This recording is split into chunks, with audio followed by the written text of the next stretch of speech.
मंत्री डॉक्टर मोहन यादव का ये कार्यक्रम, और चलिए आपको सीधा वहीं ले चलते हैं। जय श्री राम। तुलसी जयंती का अद्भुत ये कार्यक्रम महर्षि तुलसीदास जी ने वास्तव में उनका 528वां जन्मोत्सव है और महाराज जी ने क्या आनंद लाया। आनंद के साथ जोरदार पद्म भूषण परम पूज्य महाराज जी का अभिनंदन करें। मैं राज्य सरकार की ओर से उनका स्वागत करता हूं। आज का ये अवसर वास्तव में एक अद्वितीय बना है। मेरी अपनी ओर से पुनः महाराज जी को बधाई। यहाँ मंच पर विराजमान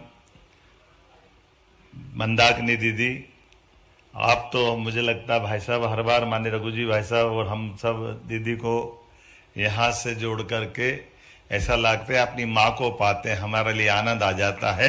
ये हमारे लिए सौभाग्य की बात। इस अवसर पर हम सबके वरिष्ठ नेता और आश्रयदाता, इस संस्थान के भी उपाध्यक्ष हैं, मैं तो अध्यक्ष ही कहता हूँ भाई साहब, कार्य अध्यक्ष, कार्यकारी अध्यक्ष, लेकिन मुख्य अध्यक्ष माननीय रघुनंदन शर्मा जी, किसी संस्थान का अध्यक्ष। मैं सुन ही नहीं रहा हूं ना। ये जवाबदारी इतनी कठिन है कि इस शब्द का सुनने में थोड़े से कान बंद कर लो तो बहुत अच्छा रहेगा, क्योंकि एक कार्याध्यक्ष के नाते से हमारी रोजमर्रा की गतिविधि के आधार पर किसी भी संस्थान की आत्मा शरीर के तरह है। ये बने हुआ स्ट्रक्चर तो निर्जीव है जब तक यहाँ गतिविधि संपन्न नहीं हो, और ये धड़कती आत्मा आपके पुरुषार्थ से इन कार्यक्रमों की शोभा बढ़ाती है। मैं आपका अभिनंदन करता हूँ, आपका स्वागत करता हूँ। ये संस्थान जीवंत होकर के भोपाल जैसी एक अलग प्रकार की रियासत के काल से, जहाँ लोग अपने त्योहार मनाने में डरते हैं, वहां हमारी रोज जयंतियां मनती, आनंद होता है। इससे बढ़िया क्या सौभाग्य की बात हो सकती।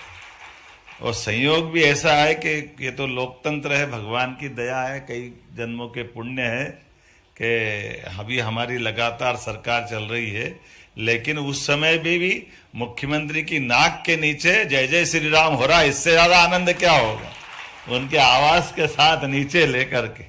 ये कितना सुखद संयोग है। पूरा मंच हमारे माननीय शिवशेखर शुक्ला जी, पीएस कल्चर, इस अवसर पर सामने विराजमान माननीय विधायक भगवान दास सबनानी जी, यतीन्द्र जी, माननीय जिलाध्यक्ष सभापति किशन सूर्यवंशी जी, सभी वरिष्ठ जन, माताओं बहनों, मैं भगवान राम की लीलाओं के साथ तुलसीदास जी को देख करके जो आपने बात कही, इसका तालमेल मिलाने का प्रयास कर रहा था।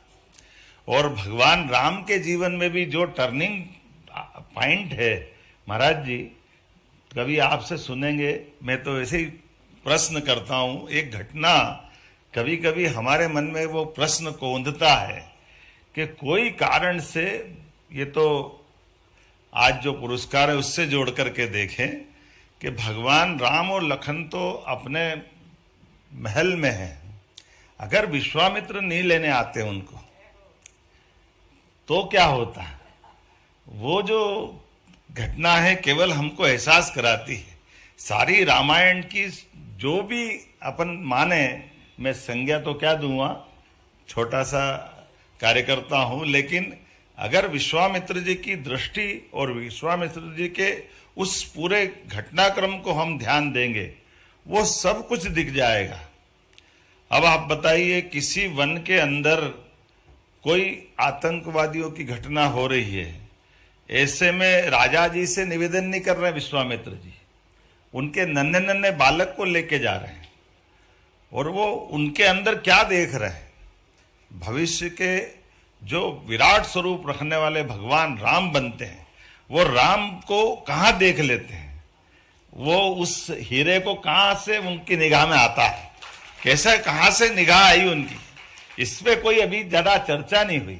महाराज जी कभी प्रकाश डालना, ये वास्तव में वो जो उनका टर्निंग पॉइंट है, कहाँ उनने लखनलाल और भगवान राम को देख लिया। अब कभी हम मन में सोचे कि कभी उनके मन में भी कोई बात ये होगी, तो उस घटनाक्रम से देख करके आनंद के साथ देखो कि उन्होंने सेना